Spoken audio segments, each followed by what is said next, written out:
दुलाराय बर' फरायसा आफादनि बानजायनायाव दिनै बाथि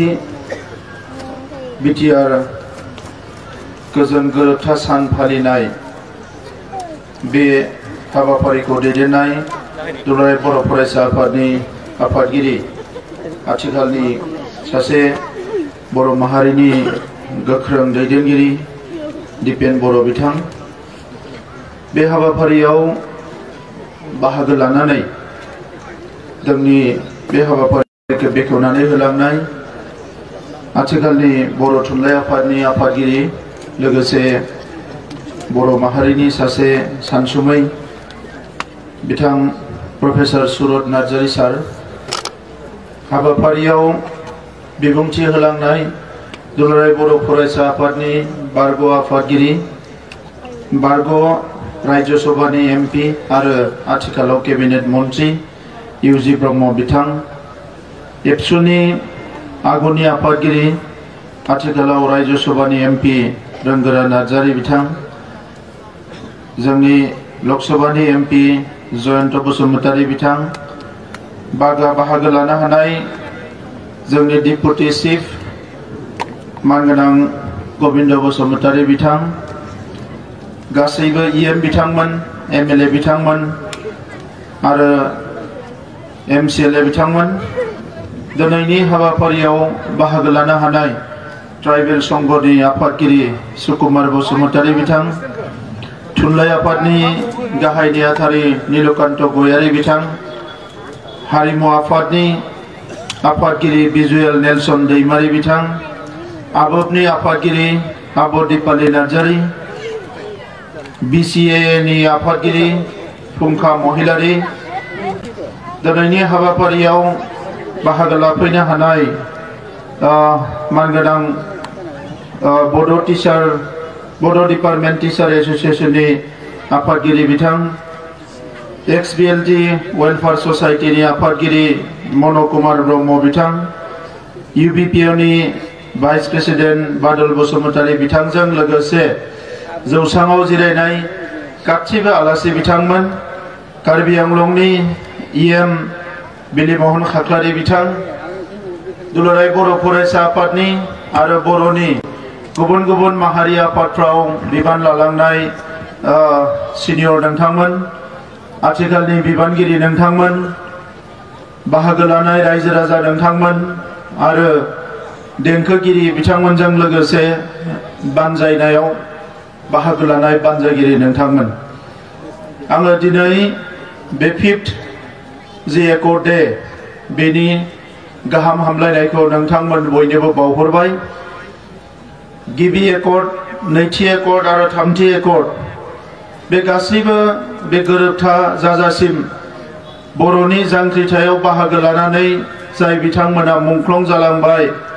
साफ्रोमबो मुंख्लंनो आंनि गोसो गोरबोनि खुलुमनाय आरो सिबिनायखौ बावहरबाय बड'फा उपेन्द्रनाथ ब्रह्मजों लोगोसे जाय गेदेमाफ्रा बर' माहारिखौ सिबिलांबाय दैदेनलांबाय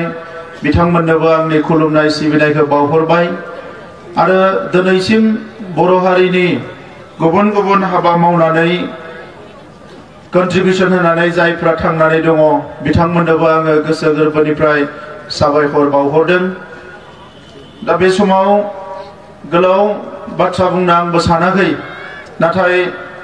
गुसुं गुसुं बुंब्लाबो एसे सम लागोन बायदि सानदों गोबां बुंथिगिरिफोर दङमोन बयबो बुंनो हानायमोनब्ला खोनासंलायनो हानायमोनब्ला गोबाव सम गेपनि उनाव हयथ' बयबो एसे साननाय हनायफ्रा एक्सचेन्ज जागौमोन आरो आपडेट जालायनो हागौमोन दा बे खाबुखौ होनायनि थाखाय आङो एबसुनि मिरु आफादखौ साबायखर बावदों दिनै गोबां समनि उनाव बर' माहारिनि गासैबो माहारि आफादफोरनि दैदेनगिरिफोरजों लोगोसे ट्राइबेल संघखौ लाफानानै यूबीपीओखौ लाफानानै गासैखौबो हांख्रायनानै दिनै बेवहाय बुंलायनो खोनासंलायनो जि मोनसे खाबु होदों बियो गमामायैनो आङो गोसो गोरबोनिफ्राय बाख्नायदों एसे आगोलाव बुंथिगिरि बिथांमोना माखासे बाथ्राफोरखौ गोसो सिंनि हास्थायनाय लुबैनाय मोनदांथिफोरखौ गेबें रावजों फोरमायलांदों हारि दानायनि बाथ्राया सानब्रबनाय बुंब्रबनाय एबा माबा मोनसे लाब्रबनाय थांखिजों जायो होननानै आंनि गोसोआ फोथाया जादों जेसेबां सम थांदों। मानोना मोनसे हारिनि जौगानाय, हारिनि सोलायनाय, हारिनि गुबुन गुबुन बिथिंफोरखौ गोख्रों खालामनांगौआ मोनसे मोननै सेन्चुरि खामानि मावनांगौनि बाथ्रा। दा नैबे समाव बर' हारिनि जि गोलाव समनि जि जांख्रिथाय बियो मुलुगनि गुबुन गुबुन जांख्रिथायफोरनि बबेबा नङा बबेबा एंगेलाव, बबेबा नङा बबेबा खनायाव इनफ्लुएंस एबा बिनि प्रभोकेशन एबा बिनि एनकारेजमेंट जुदि दङब्ला बे गासैबो बाथ्राफोरखौ लानानैनो बर' हारिया गावनि सेल्फ डिटरमिनेशनखौ लानानै गाव हारि हिसाबै थांना थानायनि बाथ्राखौ लानानै जि मोनसे गोख्रों थांखि लानानै सोमावसारबोनो हादों बियो मोनसे बर'नि गोदान जारिमिन। रायजो गोमाजानाय, राजा गोमाजानाय थासारिखौ जों बयबो जारिमिनाव फरायनानै मोनदों।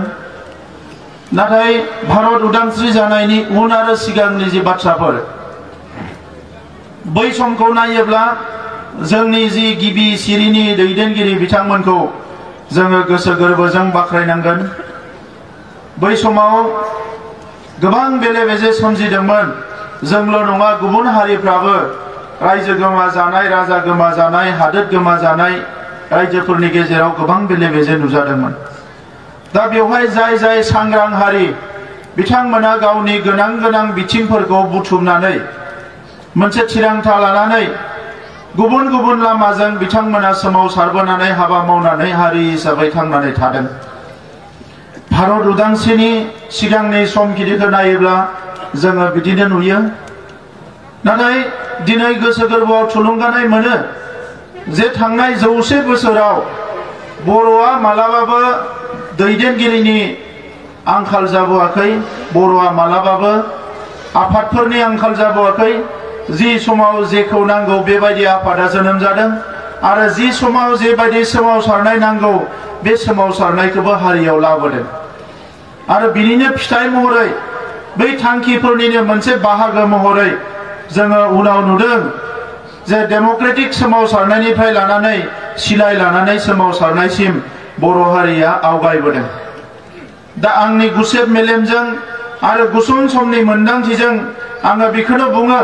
जे मुलुगनि हारिफ्रा थांना थानो थाखाय जि लामाजों सोमावसारदों बे गासैबो सोमावसारनायनि जि एक्सारसाइज बेखौ थांनाय 35 बोसोरावनो बर'फ्रा खालामजोबदों। दा ओंखायनो दिनै बर' थुनलाइ आफादनि हांखोनि सोमावसारनायनि जारिमिन, दुलाराय बर' फरायसा आफाद आरो पिटिसिनि 1967 निफ्राय खामानि मावबोनायनि जारिमिन, 1987 निफ्राय लानानै 2020 सिम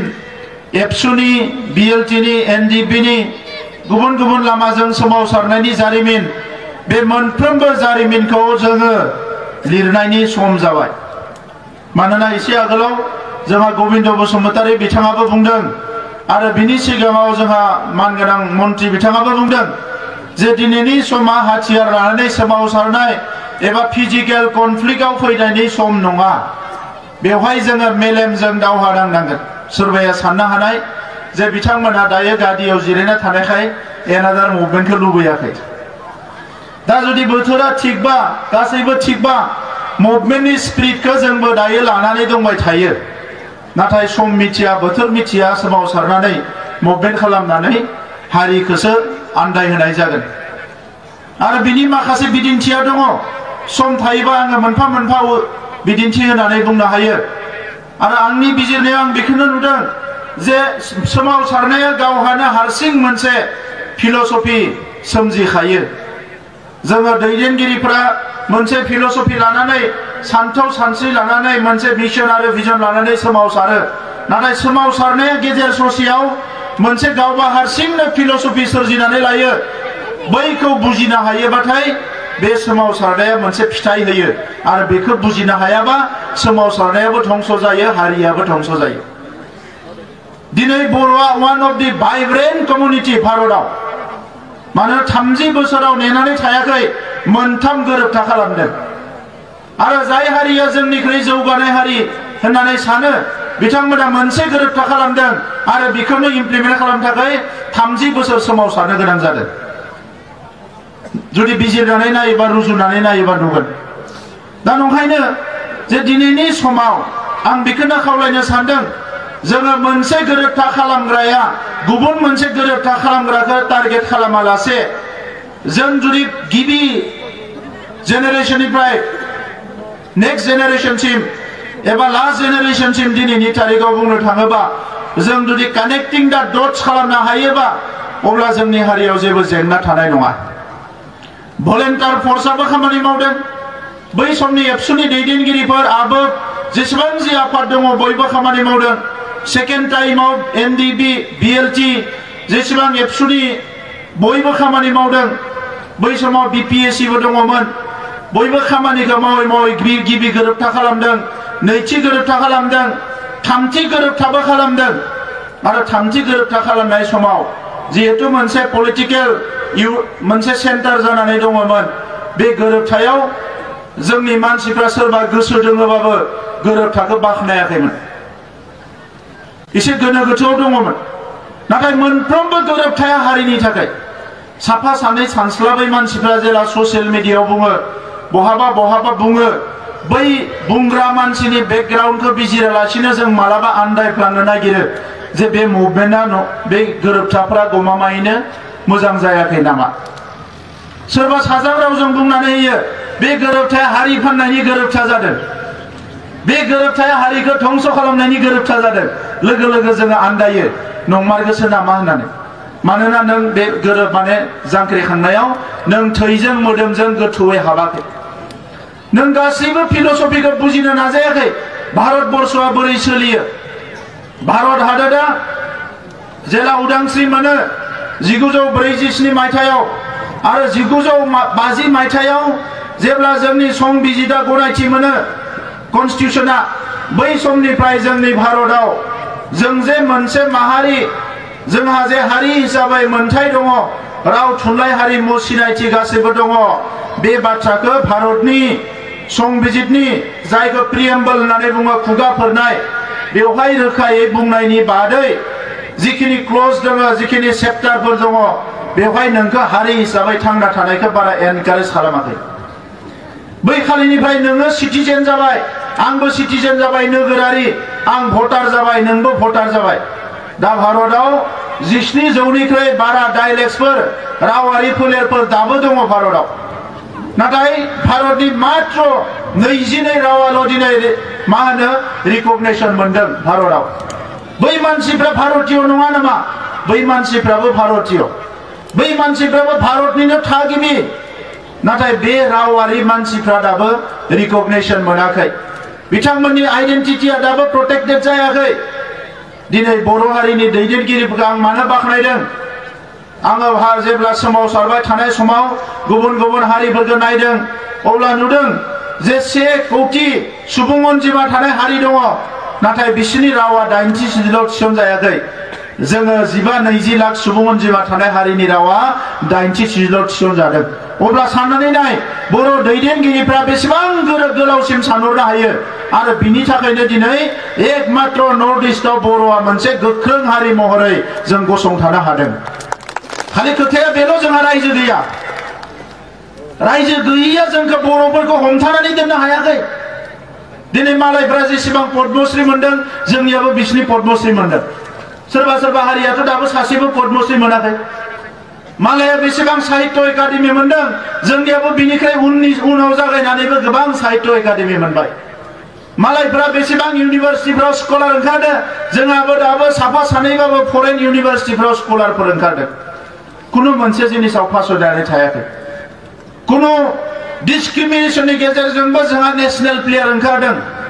जोंहा दिनै इन्टारनेशनेल लेभेलनि प्लेयारफोर दङ माखासे डिस्क्रिमिनेशन थाखाय जोंनि खाबुखौ मोना दा ओंखायनो दिनैनि समाव बे बर' हारिनि जे थांनाय 30-40 बोसोरनि सोमावसारनाय बे 40 बोसोरा बारा गोलाव सम नङा मानगोनां रायजो राजा बिथांमोन जोङो गुबुन गुबुन हादोरनि जारिमिनखौ फरायो 300 बोसोर 600 बोसोर 500 बोसोर नांदों बिसोरो गावनि हारिया आथिङाव गसंथानो थाखाय दा जोंनोबो बेखौ नांगोन नाथाय भारतआव मा जाबाय बे कमिउनिटि लाइनाव माहारिनि लाइनाव जिहेतु भारतनि संबिधानाव जोंखौ एनकारेज खालामाखै केटेगरिकेलि एसटी एससी ओबीसी होननानै जोंखौ भारतनि संबिधाना जायगा होदों हारि हिसाबै जोंनो जायगा होआखै नंखायनो बे बिथिङाव जोङो स्ट्रागल खालामनो गोनां जादों जों दाख्लैबावै एसे आगोलाव डेपुटि चिफ बिथाङा बुंनाया भिजन डकुमेन्ट बरनदों बे भिजन डकुमेन्टआ सोरबा सोरबा सानगोन मालाय हारिफोरनो मानोथो भिजन डकुमेन्ट बरननानै होदों होननानै आमेरिका हादोरा मुलुगनि बयनिबो फिसा फिसा खोथाफोराबो आमेरिकानि नलेजाव थायो गुगोलाव दिनै मा नागिरनो अनला होननानै लिरबा बियो बर'नि ओंख्रि होननानै गुगोलाव फैगोन कुनु मोनसे जिनिस गैया जायनिखि गुगोलाव गैया सानोबा आसरित जायो माबायदि मोनखो गुगोलालाय बेखौ आंनि माबा मोनसे जिनिसखौ जुदि हानाय दोंसेखौ खेबनानै जुदि दायो एआइ आव होयोबा बिनि सायावबो स्टाडि खालामनानै बुंगोन बे खानाय होननानै मंगलियान मानसिनि खानाय होननानै ओंखारगोन दानो बियो दा दिनै नलेज इनफरमेशना टेक्न'लजिया बिसिम दावगालांबाय जों फासयनानै थानो हाया जों जेला सोमावसारबाय थादोंमोन गुबुन हारिया जौगानाय हारिफ्रा जोंनि लिडारफोरखौ इन्टारभिउ लायोमोन जोंखौबो लायोमोन आंखौबो लायोमोन आफादगिरि थानाय समाव किन्तु जों मिथियामोन बिथांमोना इन्टारभिउखौ मानो लादों जोंनि इन्टारभिउखौ लांनानै बिथांमोना गावसोरनि लेबरेटरियाव स्टाडि खालामो जे बिसोरो मा सानदों बिसोरनि मेलेमाव मा सोलिगासिनो दङ दा दिनै जोङो भिजन डकुमेन्ट बानायनाय लोगो लोगोनो मोनसे मोनसे हारिनि सा 50 मानसिखौ इन्टारभिउ लादों आबादारिफोर फरायसाफोर इन्टेलेक्चुवेलफोर इडुकेशनिस्टफोर स्कलारफोर जों बयबो मिथिजोब्बाय जे सोर हारिनि गोसोआव मा साननाय दङ आरो बे हारिफ्राबो स्ट्रागल खालामगासिनो दङ बिनि गेजेराव जोंखौ बारना थांनो हानाय हारि गोबां गैया बर' हारिया दिनै बे थाखोआव दङ दा ओंखायनो जोङो दिनै सारा भारतनि थासारिखौ नाय आरो जोंनि बड'लेण्डनि थासारिखौ नाय आरो बर' हारिनि थासारिखौ नाय दिनैनि समा जाबाय निर्माणनि सम साफ्रोमबो सोमावसारगिरिया मोननै बाथ्राखौ गोसोआव लाखिनांगौ बेखौ सासे भारतनिनो बेसेबा गोबावनि सासे रिभलिउसनारि फिलसफार बिथाङा बुंदों संघर्ष आरो निर्माण जेब्ला सासे मानसिया संघर्ष खालामनो ओंखारो सोमावसारनो ओंखारो जांख्रिखांनो ओंखारो आन्दोलन खालामनो ओंखारो এই खालि बियो मोनसे खोथा गोसोआव लाखिनांगोन आंनि खामानिया नट अनलि संघर्ष आंनि खामानिया निर्माणबो जानांगोन नङाबा नोंनि संघर्षआ मिनिंलेस जागोन संघर्ष आरो निर्माण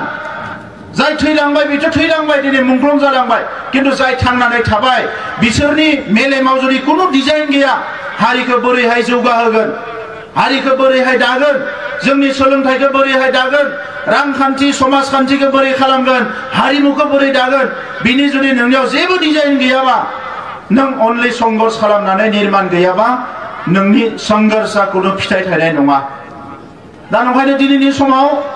संघर्षजों लोगोसे निर्माण फैनांगोन आरो दिनै जोंनि संघर्षआ गुबुन रोखोमनि संघर्षआव सफैबाय बियो निर्माणनि मोनसे संघर्ष दानायनि मोनसे संघर्ष दा ओंखायनो नैबे समाव बर' हारिखौ बुहुमाव गेरेमसा हारि दानायनि जि बिबानखौ बड'फाया होलांदों बेखौ आंनो होलाङाखै सोरबा इउजि ब्रह्म बिथांनो होलाङाखै सोरबा दिपेन बर' बिथांनो होलाङाखै बड'फाया जिहेतु बर' हारियाव उजिनाय सासे सानसुमै सासे इयुन नोजोर गोनां भिजनारि सासे दैदेनगिरिमोन बिथाङा सानसेनि नङा फैगौ 100-200 बोसोराव थांना थानायनि मोनसे डेस्टिनेशन गलखौ सेट खालामनानै होलांदों दा बेखौ जुदि नोंथाङा बावोबा एसे आगोलाव बुंनाय बायदि मानगोनां मन्त्रि बिथाङा जे बयबो दायो जोंनियाव कम्पिटिशन जादों जे सेक्रिफाइस खालामनाय सोदोबखौ लानानै आंबो सेक्रिफाइस खालामदों आंबो सेक्रिफाइस खालामदों आंबो सेक्रिफाइस खालामदों यस नोंबो सम होदों आंबो सम होदों आंहाबो मालाबा आफसुस जायो गोबां मानसि थैलांबाय आंबो थैलांनायमोनबा बै समाव हयथ' एसे आंबो मुंख्लं जागौमोनबा आंबो सान्थि मोनगौमोन थांना थाबाय जोङो दायो दा दिनै थांना थानायनि उनाव जों मा खालामगोन जाय खामानिखौ मावनो ओंखारदोंमोन बेखौ जोङो मावनांगोन आरो बे खामानिखौ सोरबा हारसिं हानाय नङा जोंनि गोबाङानो सानो दायो जे आंनो मा खामानि होनो आंनो मा खामानि होनो आंनो मा खामानि होनो You are not a simple common man. You are a leader. स' नोंथाङाबो खामानिखौ बरननांगोन आंबो खामानिखौ बरननांगोन नोंबो खामानिखौ बरननांगोन आरो साफ्रोमबो मानसिया गुबुन गुबुन फिल्डआव एक्सपार्ट जाय जेराव जि एक्सपार्ट बेवहाय बियो ओंखारनानै खामानि मावनांगोन लिडार जानानै एमएलए जाबाल' आं एक्टिभ एमएलए नङाबा एक्टिभ नंला एमपि बासो आं एक्टिभ एमपि नङाबा एक्टिभ नंला एमसिएलए बा एक्टिभ नङाबा आं एक्टिभ नंला जुदि हारिनि बबेबा मोनसे आफादाव पजिशन दङबा आं एक्टिभ नङाबा आं एक्टिभ नंला बेबायदिबा जोंहा जेनेरेशन गेप जागोन आरो नोंथाङा अलरेडि हारिनि थाखाय ओंखारनानै गावनि बेसेन गोसा समखौ होखाबाय फरायनाया आद्रा जाबाय खामानि मावनाया आद्रा जाबाय गासैबो आद्रा जाबाय स' नोंथांनि जिउनि मोनसे पार्टआ अलरेडि बर' रिभलिउसनजों बर' सोमावसारनायजों जड़ित जाखाबाय दा नंखायनो बाकी समखिनिखौ न'खरजों लोगोसे समाज दानायखौ बोरैहाय जोङो आवगायलांगोन जों बेखौसो साननांगोन आरो जि ब्लेम गेम मोनसे सोलिबाय थायो हारियाव बियो सोरखौबा इन्डिभिजुवेलखौबा सोरखौबा पलिटिकेलि लस खालामनो हागोन होननानै बेखौ दा सान इन्डिभिजुवेलि सोरबा धंस जालांनो हानाय नाथाय बेजों लोगोसे हारियाबो धंस जागोन आं आंनि बाथ्राखौ बुङाखै दिनै बर' हारियाव जायफ्रा जौसिन मासि लानानै माहारि आफादखौ दैदेनबोदों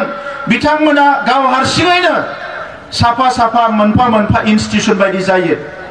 दा बे इनस्टिट्यूशनखौ बोरैहाय हारिनि मोजांनि थाखाय बाहायो दा बैखौ जोङो दिनै साननांगौनि सम जादों आदारवाइज जेबो जानाय नङा दिनै जों काउन्सिल गभर्नमेन्टआव फैबाय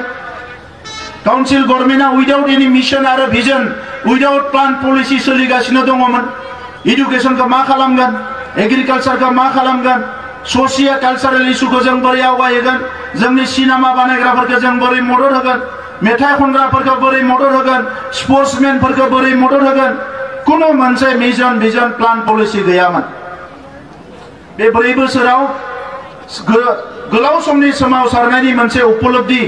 जि मोनदांथि रियेलाइजेशन बेखौ लानानै मोनसे मोनसे बाथ्राफोरखौ थिक खालामनाय जादों सोलोंथाया केजि टु पिजि थिक जानांगोन नाथाय बेखौ सानसेयाव हानाय नङा बिनि थाखाय एसे सम लागोन बोसोरथाम गोब्राब खामानि मावनानै 1700 स्कुलखौ जोङो थिक खालामबाय दिनै टिचार एपइन्टमेन्ट होनांगौ दिनैनिफ्राय 8 मास सिगाङाव एसआइउ नांगौ होननानै लिरहरो 8 माससिम स्टेटनिफ्राय रिटार्न फैया दा बेखौ नार्भास जानानैथ' धरना होनो हानाय नङा खामानिखौ मावफुंनांगोन दा नंखायनो जों मावनायनि उनाव मावगासिनो दङ नाजागासिनो दङ जेसेबां बर' बिजोंनि फरायसालि दङ एटलिस्ट टिचारा भेकेन्ट थानाङा होननानै दा बेखौ मोनसे मिशन लानानै खामानि मावदों फोरोंगिरि गैया 99 टिचारफोरखौबो एपइन्टमेन्ट होबाय टेट पास जाना थानायफोरखौ जोङो एपइन्टमेन्ट होनो थाखाय माखासे पलिसिफोरखौ बानायबाय थादों जाहाथे मोजाङैनो जायो मानोना साकरिखौल' होबा जानाय नङा मोजां मानसियाबो मोननांगोन आरो साकरिनि नामाव बिराद गिदिर मोनसे चेलेन्ज दङ बे जाबाय घुसनि कालचार ब्राइब आगोलफ्राव बे ब्राइबखौबो थिक खालामलांनांगोन दा माल्टिफेसेट गुबुन गुबुन एंगेलजों जोङो स्ट्रागल खालामनो गोनां जादों नाथाय दायो एजुकेशना साइन्स एजुकेशन मैथ्स एजुकेशननिफ्राय लानानै टेक्निकल एजुकेशन 7 आईआईटी सोलिबाय थादोंमोन दायो 11टा आईआईटी जाबाय पलिटेक्निकआ मोजां सोलिदों गंनै मेडिकेल कलेज गंनै यूनिवर्सिटी गाबोनो गंसे गोदान यूनिवर्सिटी अन्थाइ खाम्फा गायसनगोन क'क्राझाराव माने क'क्राझार गभर्नमेन्ट कलेजआ गाबोन अन्थाइ खाम्फा गायसनसिगोन यूनिवर्सिटीनि बियो एनादार मोनसे एचिभमेन्ट आरो गंसेबाव यूनिवर्सिटीनि नारसिनगासिनो दङ सेन्ट्रेल यूनिवर्सिटी जों सेन्ट्रेल यूनिवर्सिटी बिबाय आगोलाव सिलचरा मोनबाय जों सेन्ट्रेल यूनिवर्सिटी बिबाय तेजपुरा मोनबाय नाथाय दायो बुंदों जों जेरैखि जाया जोंनो सेन्ट्रेल यूनिवर्सिटी नांगौ दा बिनि थाखाय मेकानिजम बानायगासिनो दङ बे इनस्टिट्यूशन माखासेखौ बानायनानै लानांगोन स्पोर्ट्सनि थाखाय एकाडेमि बानायनांगोन राव थुनलाइ हारिमुनि थाखाय थुनलाइ आफाद एबसु बयबो खामानि मावगासिनो दङ जोंहा गोबां लिरगिरि आफादफोर दङ दिनै बेखौ जीआई टेगिं खालामनाया जोंनि गोलाव समनि मोनसे थांखिमोन जोङो गभर्नमेन्टनिफ्राय 2 कोटी थाखा खरस खालामनानै जोंनि नाफामनिफ्राय अनलानिफ्राय लानानै गासैखौबो जोङो जीआई टेगिं खालामजोब्बाय दा बियो मोनसे सिकिउर्ड अबस्थायाव फैबाय नाथाय जीआई टेगिंआनो जोबथा नङा बेखौ जोङो मार्केटिं खालामनाय बेखौ जोङो प्रोटेक्शन होनाय मालाया जाहाथे डुप्लिकेसी खालामनो हाया बिनि थाखाय जोङो गोबां मानसि ओंखारनानै खामानि मावनांगोन आरो काउन्सिल सरकारा जेसेबां हायो पेट्रनाइज होगोन नाथाय जोंनो मेन पावार नांगोन बे बिथिङाव खामानि मावग्रा बर' फिल्मखौ नायनो थाखाय हल गैयामोन जों सिनेमा हलखौबो लुबाय 7टा सिनेमा हल लुगासिनो दङ दिनै मोनसेबो बिथिंखौ जोङो नागारनो थाखाय नाजायाखै सुजित नार्जारी बिथांनि मुङाव 40टा अडिटोरियाम लुबाय जाहाथे फार्स्ट मुंख्लंआ अरायसम जोंनि गेजेराव अमर जानानै थायो माबा नङा माबा बिथांनि मुङाव जोङो डेडिकेट खालामनांगोन जोङो बीर सिलागांनि मुङाव स्टेडियाम बानायगासिनो दङ 40टा स्टेडियाम बानायनो थांगासिनो दङ बिएलटिनि फाउन्डार चेयारमेनमोन बांबुरगोरा एनडिपिनि फार्स्ट मुंख्लं बिथांनि मुङावबो युथ सेन्टार लुनो थांगासिनो दङ माखासे जायगायाव जोंहा कनकेश्वर नार्जारी बिथांनि मुङावबो जोङो माने स्पर्ट्स एक्सेलेन्स एवार्ड होदों जोङो दायो जाहाथे बिथांमोना अमर जायो बिनेश्वर ब्रह्मनि मुङाव 220टा नलेज सेन्टार बानायदों बेबादि साफ्रोमबो रुपनाथ ब्रह्मनिफ्राय लानानै जेसेबां गेदेमाफोर दङ बिथांमोनखौ जोङो हारिनि जाहाथे जातीयताबादजों खामानि मावग्रा मानसिफ्रा अमर जानानै थायो बिनि थाखाय जोङो खामानि मावनायखौ स्टार्ट खालामदों दा दिनैनि समाव जिखिनि बाथ्राफोरखौ आङो बुंदों जे बे मडेल बिटिआर मडेलखौ लानानैनो एबा बिटिसि मडेलखौ लानानैनो सारा भारताव दिनै केम्पिं सोलिगासिनो दङ सोरबा लिडारफ्रा आगोलनि लिडारफ्रा बुंदों जे बिटिआरआव जेबो गैया जों जेला गभर्नमेन्टजों सावरायदों भारत संबिजितखौ फरायै लाइन टु लाइन नायदों जे जोंनो माबायदि जोंनो माने खुंथायखौ नांगौ माबायदि एरेन्जमेन्टखौ नांगौ जुदि बियो आलादा रायजो जायाब्ला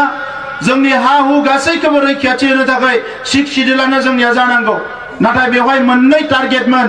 मोनसे जाबाय सीमाया बारायनांगौ गोदो गोदायनि सीमाया संकष्ट सदियामोन बे संकष्ट सदिया जायाब्ला दानि जि बिटिसिनि सीमा बेखौ इसेबाबो अरहोनो हायाबा इयुननि थाखाय जोंनि थाखाय उसुबिदा जागोन बेखौ साननानै गहपुरसिम बेनि सीमाखौ एबा गहपुर नङा सिमुलुगुरिसिम बेनि सीमाखौ नारनाय जादों दा बेखौ मोनसे सीमा खाबाय बेखौ मोनफुंनांगौनि थाखाय जों हाबा मावनांगोन बेखौ मोनसे सीमा खानानै दोनबाय जोङो जेनेरेशनफ्रा बेखौ दायो नांलांनांगोन जे बेखिनिखौ जोंनो खालामनांगोन 300 बोसोरनि उनाव जुदि इजराइलखौ मोनफुंनो हायोबा आरो दिनै इजराइलखौ लानानै जुदि मुलुगनि सबसे पावारफुल देश जानो हायोबा जों मानो हाया जोंहा मायाव खम दङ जोंबो हानांगोन जोंनि मानसिफोरनियाव डेडिकेसन दङ हार्ड वर्क खालामनो हानाय केपासिटि दङ जोंबो हानांगोन नाथाय जोंनि माखासे नेगेटिभ साइडफोरखौ जोङो एफा एफा जोङो नागारलांनांगोन दा ओंखायनो दिनै भारतनि प्राइम मिनिस्टार बिथाङा फैनानै बड' महोत्सवआव बुंदों जे बर'फोरनिफ्राय गोबां सोलोंनांगौ दङ होननानै मिजोराम सुक्ति जानायाव बै समनि लालदेंगा बिथांमोना दिन्थिलांदों जे गोरोबथा खालामबाय मिजोरामाव बिथांमोना गोबां खामानि मावबाय दिनै सोलोंथायाव मिजोफ्रा गोबां जौगाबाय गुबुन गुबुन बिथिङाव जौगाबाय बे गोरोबथानि उनाव हाथियार लानानै सोमावसारनाय जि रिभलिउसन बियो नैबे बड'लेण्डनि जि गोरोबथा बोसोरबा एखेलगे शान्ति जानायखौ नुनानै दिनै सारा भारतनि मानसिफ्रा बुंदों जोंनोबो बे मडेलखौ नांगौ लादाखनि मानसिफ्रा फैगासिनो दङ खनले खनले जोंनोबो नांगौ मणिपुरनिफ्रा बुंदों जोंनोबो बिटिआर बायदि मोनबानो जागोन बयबो बिथांमोना बुंनो हमदों दायो बेखौनो लानानै जोङो भारत सरकारखौ थांनाय गोरोबथायाव आरोबाव गासै 6टासो जोङो डिपार्टमेन्ट किसुमान पार्शियेलि किसुमान फुल जों बिदोंमोन दा बेखौ जोङो 125th एमेन्डमेन्टखौ नेगासिनो दङ 125th एमेन्डमेन्टआव फाइनान्सियेल पावार आरो गुबुन गुबुन पावारखौ होनायनि थाखाय जोङो बेवहाय दाबि दैखांदों आरो बियो फैगौ फेब्रुवारि दाननि जि पार्लियामेन्टआव प्रप'ज जानो गोनां पार्लियामेन्टआव बियो फैगोन होननानै भारत सरकारा जोंखौ बुंदों दा दिनै सा सानजा भारतनि 10टा 6 सिडिउल काउन्सिलखौ नागारनानै जोङो बिटिआर गभर्नमेन्टआ दिनैनि समाव जोंनि काउन्सिलखौ इ गभर्नेन्सनिफ्राय लानानै डिजिटाइजेसननिफ्राय लानानै गुबुन गुबुन बिथिङाव जोङो दावगालांबाय मानोना जोङो फासयनानै थानो नागिराखै जोंनि टारगेटआ जाबाय जोङो गेरेमसा हारि जानांगौ दा बेनिखायनो नैबे समाव जे जोंनि जे हारिनि खामानि मावनाय आं सानो बेयो मोनसे गोथों लामाजों जोङो थांगासिनो दङ दा मानगोनां रायजो राजा नोंथांमोन बर' माहारिनि जि माहारिबाद बेखौ लानानै बयबो सिन्था खालामदों बे माहारिबादखौ जोङो अराय सम आनकमप्रमाइज भाबे लाखिबाय थानो हानांगोन गुबुन हारिफ्राबो लाखिदों नाथाय बै हारिफ्रा दिनै माखासे हारिफ्रा दिनै गाव जेसेबां नाजाया मानो बिथांमोननि जि इम्युनिटि बिथांमोननि जि शक्ति बियो मोनसे लेभेलाव खमायलांबाय जों रायजो जानाय हारिफोरखौ बोखांलांनो नागिरदों नाथाय दिनैनिफ्राय 30 40 50 बोसोराव जों जायफोरजों खुंगिरिफोरजों रायजो जादोंमोन बिथांमोना जोंखौ गादबनानै दोननो नागिरदोंमोन जों गावनो जिहेतु रिभलिउसन खालामनासो थांनानै थादों स्ट्रागल खालामनासो थांनानै थादों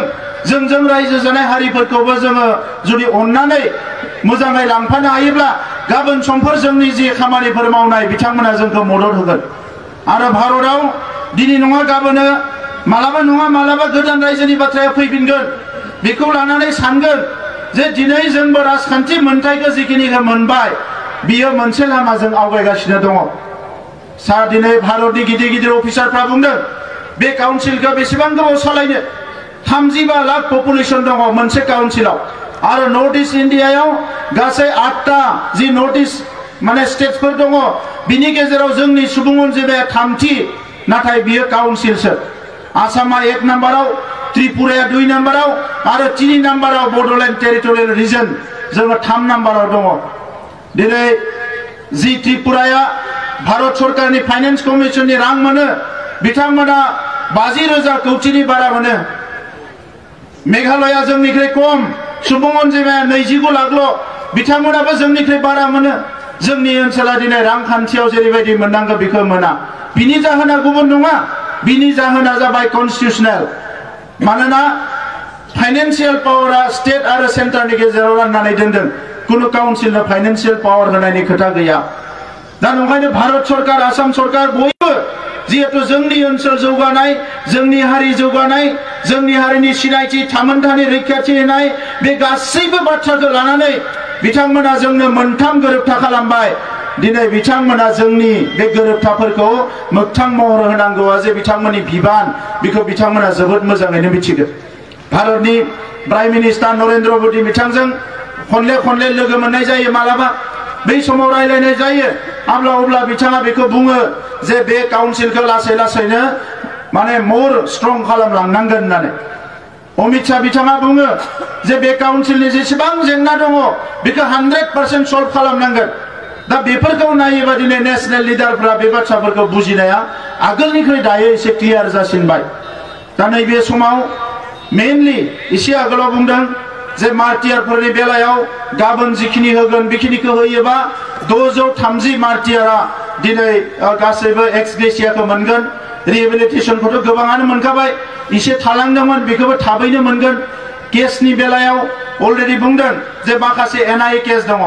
एनआईए केसफोरखौ लानानै आसामनि चिफ मिनिस्टार बिथांनि बिथोनाव आसामनि हम कमिशनारा लाइजाम लिरदों भारत सरकारनो जे एनआईए केसफोरखौ रिटार्न खालामनांगौ स्टेटआव होनानै दा बिनि गेजेराव आईबी लेभेलाव हम लेभेलाव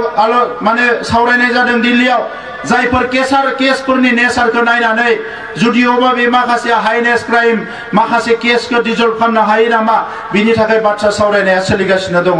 नाथाय जिखिनि कनभिक्टेड बेवहाय जुडिशियारि प्रसेसखौ जोङो बाइपास खालामनो हाया दा बेवहाय जुडिशियारि प्रसेसजों थांगासिनो दङ पलिटिकेल लेभेलनि इन्टारफियारा बेसेबां लेभेलसिम जायो बेखौ लानानै जोङो सम जोंनि डिपुटि चिफ बिथां जोंनि मन्त्रि बिथां जों बयबो रायलायो एमपि जे बेखौ बबे लेभेलसिम हायो आरो अलरेडि हम मिनिस्टारनो आङो बिथांनो खननै बुंबाय जे रन्जन दैमारि बिथांजों लोगोसे जिखिनि दङ बिथांमोनखौबो रिलिज खालामनायनि बेबस्थायाव जोङो आवगायनांगौ होननानै दा बेवहाय माखासे केस दङ जि केसखौ लानानै दिनै आसामनि मानसिफ्राबो जोबोद गोरा दा बेफोरखौ लानानै जोङो सानदों नाथाय बेवहाय जोङो फासयनायनि बाथ्रा गैया जों आवगायलांबाय थागोन दा बर' कसारी काउन्सिला मोनसे जारिमिनारि जोङो मोनसे रायजोआव मोननै काउन्सिल जों मोननो हादों दा बे बर' कसारी काउन्सिलनि समस्ति बानायनाय बेवहाय इलेक्शन खालामनाय बेवहाय फान्ड होनाय बे बाथ्राफोरखौ लानानैबो खनले सावरायनाया जादों दा नंखायनो नैबे समाव बर' हारिया जोङो खौसे जानानै बिटिआरआवनो जा आसामावनो जा आवगायनायनि मोनसे सम फैदों जोङो गोखा गोखै मोजां गाज्रि नांलाय खमलाय जिमान जि खालामनांगौ थांनाय 30-40 बोसोराव खालामबाय नैबे समाव जों मेच्युरलि आवगायलांनायनि मोनसे सम फैदों आरो बेवहाय जोंनि माहारि आफादफोरनि गेजेराव इउनिटि एनि टाइम एनि सिचुएशन माहारि आफादफ्रा खौसेयै गसंथानाय आरो जोंनि हारिनि बाथ्राफोरखौ लानानै जोङो खोब डिप्ल'मेटिकेलि खामानिफोरखौ मावनो हानांगोन आरो सानै हयै आवगायनो हानांगोन दिनै मोनसे समाव 10 बोसोरनि थाखाय जोङो लकसभा एमपिखौ खोमानानै लादोंमोन बै समाव गोबाङानो सानदोंमोन जे जों लक सभानि एमपिखौ मोनफिननाय नङा नामा होननानै मानोना जोंहा भइसलेस जानानै दङमोन इन्डियान पार्लियामेन्टआव नाथाय जोबोद कायदा कौशलनि गेजेरजों जोङो जोंनि लक सभानि एमपिखौ जोङो मोनफिननो हाबाय जोंहा रायजो सभायावबो आगोलाव जेरै दङमोन दायो एमपिखौ मोनफिननो हाबाय आसाम एसेम्ब्लियावबो जोंहा भइस होनो थाखाय मानसि दङ दा नंखायनो जोंनि फिउचारा जि पलिटिकेल फिउचार जोंनि जि बर' माहारिनि फिउचार बेखौ लानानै खामानि मावनो मानसिया जेरावबो दंसै जोङो खौसे जानानै गुसु मेलेमजों सानै हयै खौसे जानानै आवगायलांनायनिल' सम जाय बिदा फंबायफ्रा दिनै जोङो रुलिं अपोजिशन जालायलायनानै दङ बिथांमोननि सायावबो जोंहा जेबो रिजार्भेशन गैया पलिटिक्सआव खोथाया दान्थे बिदान्थे जाखायो जों हरै थानाय समाव फंनै बारा बुंदोंमोन जानो हागौ बिथांमोननि एगेन्स्टआव जों ओरै फैनाय समाव बिथांमोना जोंनिख्रुइ फंनै बारा जोंखौ दिनै हयथ' क्रिटिसाइज खालामगोन दा बियो जोंनि जि बर' हारिनि गोलाव समनि रिभलिउसन बेवहाय जाहाथे गुबुन रोखोमनि इम्पेक्टआ गोग्लैया जों बेखौ नोजोर होनांगोन पलिटिक्सआव जोंहा डिबेट क्रिटिसिजम बेफोरो मोनसे पलिटिक्सनि पार्ट नाथाय बिदि होननानै जाय हारिया बिदा फंबाय नांलाय खमलाय जानानै एसेबां आगोमा बिदा फंबायनि जिउ गोमाबाय दैदेनगिरिफोरखौ जोङो फोथैनानै लानांबाय बेबायदि मोनसे हारिया दिनै फैनानै नैबे टाइमाव जुदि रियेलाइज जायाबा उननि लामा हान्थिनाङा जोंहा जोबोद गोब्राब जागोन दिनै जोंनि रांखान्थिया आबादनि सायाव सोनारो गुबुन गुबुन बिथिङाव सोनारो दा बेखौ जोङो मोनसे बयबो खौसे जानानै जोंनि इक'नमिखौ जोङो थिक खालामनांगोन जे नैबे रांखान्थिया नैबे लामाजों थांगोन होननानै दिनै भारतआव गोदान गोदान इन्डास्ट्रियेलाइजेशन फैदों आसामाव सेमिकन्डाक्टरनि थाउजेन्ड्स अफ करोड़नि इन्डास्ट्रि फैदों बेफोराव जोङो माबायदि लाब लानो हागोन भारत सरकारनि एक इट पलिसियाव जों माबायदि लाब लानो हागोन गुबुन गुबुन जोंनि लकेल जि इन्डिजिनास इक'नमि दङ बेखौ जों बोरैहाय प्रिजार्भ खालामनो हागोन बे गासैबो बाथ्राफोरखौ साननांगोन जोङो दा नंखायनो जिखिनि गुबुन गुबुन एंगेल दङ माहारिबाद माहारि दानाय माहारि रैखाथि माहारि जौगानाय माहारिनि गुबुन गुबुन गोनां गोनां बिथिंफोरखौ दिनै मडार्नाइज खालामनानै नांगौ बायदि जों बाहायनाय आरो जोंनि आखल आखु दानायनिफ्राय लानानै जौ जुवाजोंनो गोबां जुजिबोनो गोनां जादोंमोन दिनै मोनसे मोजां थासारि फैहांदों जौ जुवा बन्द जानाय लोगो लोगोनो लेखा फरायनाया जोबोद मोजां थासारि फैदों रिजाल्टफ्रा मोजां जादों UPSC आव थांनाय बोसोराव गोबां मोनदों देग्लाय बोसोरनि निटआव जे थांखांनाय आनजाद जालांबाय बेवहाय बोसोरसेयावनो 50निख्रुइ बारा जोंनि बर' फरायसाया खेबसेयावनो निट पास खालामदों आरो मेडिकेलाव एडमिशन मोनदों बियो मोनसे बेसेबां गिदिर एचिभमेन्ट जोंनि थाखाय आरो बेफोरखौनो नोजोर होदोंमोन सोरबाया साननो हानाय सोरबा फरायदों मोनदों फरायाखै मोनाखै थासारिखौ मोजां लाखिनाया बेसेबा गिदिर मोनसे इम्पेक्ट बेखौ जोङो दायो बुजिनो हादों आरो सरकाराव थानानै आं जास्ट सरकारखौल' सालायनाय थाखा फैदों थाखा रानदों स्किम बानायदों बेवहाय आङो मजा लानाय इन्ट्रेस्ट लानाय मानसि नङा मोनफ्रोमबो बिथिंखौ आङो माइन्युटलि स्टाडि खालामदों जे बिनि फार साइटेड इमप्लिकेशना मा जागोन बेखौ लांनानै जोङो 10 बोसोराव मा जागोन 20 बोसोराव मा जागोन बबे लामाजों थांगोन दायो जोङो मोनसे new generation teacher training centre design खालामगासिनो दङ दिनै दुबाइआ 50 बोसोर उनाव मा जागोन बिनि थाखाय मिउजियाम बानायदों नाथाय जों दिनै जुदि जोंनि दिनैनि जेनेरेशना फैगौ 40 50 60 बोसोराव मा जागोन बे बाथ्राखौ साननांगोन जोंनि फरायसाफोरा CBSE आव फरायदों बिनि सिलेबासा मा सेबानि सिलेबासा मा जि इन्टारनेशनेल स्कुलनि सिलेबासा मा जे बेवहाय नायोबा दिनै प्राय 50% नि डिफारेन्सखौ नुयो दा सासे फरायसानि सायाव बेबायदि डिसक्रिमिनेशन जागासिनो दङ जों बिजोंखौ लानानै स्ट्रागल खालामनो गोनां जादों टिचार नांगौ मा नांगौ जिखिनि स्कुल सोलिदों बेवहाय जि सिलेबास बाहायदों बे सिलेबासा इन्टारनेशनेल स्कुलनि स्टुडेन्टनि सिलेबासनिख्रुइ जोबोद गाहायाव दङ जों बेखौनो स्ट्रागल खालामनो गोनां जादों दा जों बोरैहाय दावगागोन दिनै गोदान गोदान कास्टमाइज कर्सफोरखौ इउनिभार्सिटिफ्राव कलेजफ्राव बाहायदों मोनसे साबजेक्टखौनो जोङो क्लास 6 मोनसे टपिकखौनो मोनसेखौनो जों क्लास 6 7 आव एसे राननानै जोंनि सिलेबासखौ बानायनानै फरायदों मालायफ्रा क्लास 6 7 8 निखौ ज' खालामनानै खेबसेयावनो फरायना पास खालामनानै आरोबाव गोदान आइडिया थांनानै फरायहैदों बेफोर कास्टमाइज दिनै जेरै कर्सफोरखौ जोङो जोंनि फरायसाफ्रा डिप्राइभ जानानै दङ दा नंखायनो बर' हारिनि मेलेमजिबि बर' हारिनि सानसुमै बर' हारिनि एकाडेमिशियान बर' हारिनि जेसेबां स्कलार्स बे गासैबो दिनै गावबा गावनि जायगायावनो खौसे जानानै बयबो नलेज इनपुट्सखौ होलायलायनानै बयबो गियाननि इनपुट्सखौ होलायलायनानै आइडिया आरो इनोभेशन जि इनोभेटिभ आइडियाफोरनि इनपुट्सखौ होलायलायनानै हारि दानायनि जि मोनसे एजेन्डा बेखौ जोङो क्लियार खालामनानै लांनांगोन दा नंखायनो मानगोनां बाहागो लागिरि मोनथांमोन बेवहाय बयबो लिडारफ्रानो दङ आं जिखिनि नुदों प्राय 70% आङो मोखांफोरखौ सिनायजोबदों दा बे लिडारफ्रानो दङ हिसाबै दिनै बियो साफ्रोमनिबो बिबान सरकाराव सोर दङ सोर गैया बे नङा आरो दिनैनि सरकारा 100% जोङो रायजो राजाजों गोरोबनानै खामानि मावनाय हारिनि एजेन्डाखौ लानानै खामानि मावनायाव कुनु 1% बो फासयनो नागिराखै खालि बबेबा आइनगत भाबे बबेबा माने पलिसिगत भाबे बबेबा मोनसे जिनिसा जुदि एसे डिले खालामनांगौबा नायनाय आगान होनांगौबा बेयाव होनाय जादों हा हुनि बाथ्राखौ लानानै गोबां बाथ्रा ओंखारदों कुनु हा हुनि बाथ्राखौ लानानै रावजोंबो कम्प्रमाइज खालामनायनि बाथ्रा गैया आइनानो बेखौ रोखा रोखा खालामदों नाथाय community conflict G conflict of interest होननानै बुङो हारि माहारिफोरनि गेजेराव कनफ्लिक्ट बे कनफ्लिक्टखौ फोजोबनो आप टु व्हाट एक्सटेन्ट जों आवगायलांनो हायो नायनो हायो बिजिरनो हायो बे खामानिफोरखौसो मावदों नाथाय हारिया खहा जानाय कुनु मोनसे एजेन्डा कुनु मोनसे खामानिखौ मावनो थाखाय दानि सरकारा रेडि नङा दा नंखायनो मानगोनां रायजो राजा नोंथांमोन आङो एबसुखौ फिन साबायखर बावदों आरो मिजिंथिदों जे दिनै जिखिनि माहारि आफादफोर जोङो गासैबो ज' जाफैदों बयबो खौसे जानानै आवगायलांनो हागोन आरो जोंनि सरकारनि फारसेनिफ्राय थुनलाइ आफाद जा फरायसा आफाद जा बर'नि जिखिनि माहारि आफादफोर जाय जि एजेन्डाखौ लाया मानो हारिनि थाखाय मोनफ्रोमबो एजेन्डाखौ जोङो मदद होनो थाखाय थियारि आङो जोबथारनायाव फिन खेबसेबाव नोंथांमोन बयनोबो साबायखर बावबाय आरो नैबे जि पिस एकर्ड बे एकर्डखौ सारा भारतनि मानसिफ्रानो पिस एकर्ड होननानै मिथिदों दायो दिनै क'क्राझाराव थांनाय मैयानो फैदों केलकातानि मुम्बाइनि दिल्लीनि प्राय 30सो सिनियर आरो जुनियर जार्नालिस्टफ्रा फैनानै क'क्राझाराव दंफैयो बिथांमोना गोबां निउज पेपारफ्राव नेशनेल मिडियाफ्राव नुनानै बिथांमोना कालेक्टिभलि बिथांमोना फैदों जे बोरैहाय पिस खालामनो हायो माबायदि पिसआ फैनो हायो मानोना दिनैसिमबो बड'लेण्ड होनना बुंबा गिग्रा मानसि दङ बावैसो बलिउडनिफ्राय मोनसे पेट्रियटिक सं बिथांमोना बेयाव शुटिं खालामनो नागिरदोंमोन आंखौ सोंहरदों जे बेवहाय बे मेथाइखौ शुटिं खालामोब्ला मायबाफोर कनसेसन होगोन नामा होननानै सरकारा जे बिथ' काउन्सिल सरकारसो बिथांमोननो जेबो जों मदद खालामनो हाया नाथाय बाकी जिखिनि प्रब्लेम बेखौ जों नायनानै होगोन होनदोंमोन नाथाय बिथांमोननि गेजेरावनो मोननै खोथा जाबाय सोरबा फैनो सानो सोरबा गियो सोरबा फैनो सानो सोरबा गियो दा दिनैबो गोबां मानसिफ्रा बड'लेण्डआव फैनो गियो बड'लेण्डआव जोङो साननो हानाय जे सोरबा फैदा फै जों संसार जागोन थिगानो दङ हारि हिसाबै जों आवगायलांनांगोन बेवहाय खुनु कम्प्रमाइज गैया नाथाय दिनै जोंनो मुलुगनि मानसिफ्राव